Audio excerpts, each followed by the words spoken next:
வாழ்க வளமுடன். குட்டீஸ் எல்லாம் வந்துட்டிங்களா? இன்றைக்கி என்ன கதை? முயல் கதை சொல்லலாமா ஃபஸ்ட்டு? சரி, ஒன்று சொல்ல. என்ன பண்ணால் ஒரு காட்டில் பெரிய சிங்கம் இருந்ததா. அந்த சிங்கம் டெய்லி ஒரு மிருகத்தை கொண்டு சாப்பிட்டுட்டே இருக்கும்.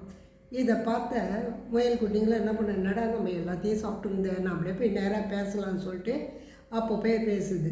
சிங்கராஜவே, நீ வெளியே யாரையும் கொல்ல வேணாம், நான் உங்களுக்கு டெய்லி ஒரு மிருகத்தை அனுப்புகிறேன், நீங்கள் உடம்புனாவது உட்காந்த இடத்துல சாப்பிட்லாம்ல, எதுக்கு நீங்கள் அவ்வளோ தூரம் அலைஞ்சி தேடி சாப்பிட்றீங்க அப்படின்ட்டு. அப்படியா, சரி, டெய்லி ஒரு மிருகத்தை என்கிட்ட அனுப்பு அப்படின்னு சொல்லிச்சு. சரி, என்ன பண்ண, முயல்லாம் எல்லாம் சேர்ந்து ஒவ்வொரு மிருகத்தையாக அனுப்பிச்சுட்டுருக்கோம்.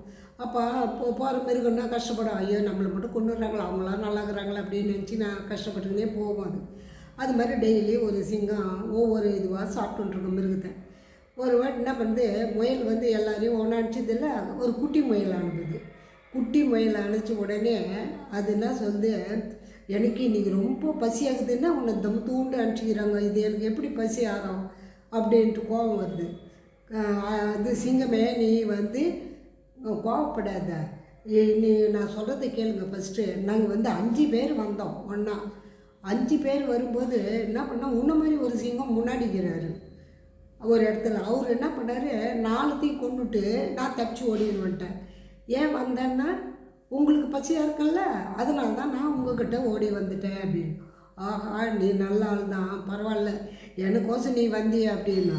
ஆமாம் அரசே, உனக்கு மேலே ஒருத்தர் ராஜா இருக்கிறான்னு உங்களுக்கு தெரியறதுக்கோசம் நான் சொல்கிறதுக்கு வந்தேன். அது எப்படி என்னை விட பெரிய சிங்கம் இருக்கும் அப்படின்னா. உங்களுக்கு தெரியாதா அப்படின்னா. நான் உடனே சொல்லு, நான் போய் ஐஷேன், சிங்கமே நீ கோவப்படாத, நிதானமாக இரு, கோவப்பட்டால் கோவத்தில் என்ன செய்கிறேன்னு தெரியாது, அதனால் நிதானமாக இரு, நான் முதல்ல போயிட்டு அந்த இடத்துல பார்த்துட்டு வந்துடுறேன். சரி, போய் பார்த்துட்டு வாங்க.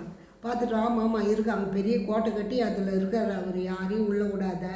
அப்படியா, அப்பேற்பட்ட சிங்கமா, நானும் அதை பார்த்துட்றேன் அப்படின்னு. சரி வாங்க, அங்கே கோபத்தை காட்டாதீங்க, நிதானமாக இருங்க, நிதானம் செஞ்சு செய்யுங்க அப்படின்னு. சரி ஓகேண்ணா. சரி, போயிட்டு உடனே என்ன பண்ணால், ஒரு கிணத்துல காமிச்ச உடனே அதை உருவம் தான் அந்த தண்ணியில் தெரியும். ஆமாம், பாரு சிங்கமே, இந்த பாரு, இது எவ்வளோ, உங்களை விட எவ்வளோ பெருசாக இது, நீ ஒன்று சொல்லுங்கள், அதுவும் அதே பதில் சொல்லும் அப்படின்னா. அப்படியா, அது எப்படி சொல்லணும்னா, பாரு நீங்கள் ஒன்றா, அது நீ என்னோட பெரிய நாடானா அதே வார்த்தை தானே மேலே வரும், உள்ளேருந்து வார்த்தை மேலே வருது. என்னடா என்னையும் எதிர்த்து பேசுகிறான்னு சொல்லிட்டு இது ஆத்தத்தில் அப்படியே குனிஞ்சு தானே இது ஒன்றா கொள்வது, குனியும்போது தலை இடித்து அது இறந்துடும். அப்போ முயலுக்கு ரொம்ப சந்தோஷமாயிடும். அப்போ எல்லாருக்கும் இனி யாரும் நம்ம பயப்பட தலை, அந்த சிங்கம் இறந்துடுச்சு அப்படின்னு எல்லா முயலும் சேர்ந்து அதுக்கு பாராட்டுங்க தெரிவிக்குது. எப்படி முதல்ல பார்த்தல அது புத்திசாலித்தனம். அது மாதிரி நீங்கள் ஒருத்தர் கேள்வி கேட்டால் ஒரு சிந்தனை பண்ணி அதுக்கு நாம் எப்படி பதில் சொல்லணும் அப்படின்னு. அது ஸ்கூலில் வாத்தியார் எது கேட்டாலும் வீட்டில் பாடம் படிச்சுன்னு போயிட்டீங்கன்னா அவர் கேட்குற கேள்விக்கு பதில் சொல்ல முடியல. அதுவும் நீங்கள் போன உடனே என்ன ஆகுது, எல்லோருக்கூட பேசுகிறீங்க, நீங்கள் படித்து மறந்துடுது. இனி மறக்காமல் நல்லா படிச்சுட்டு நல்ல மார்க் எடுங்க. வாழ்க.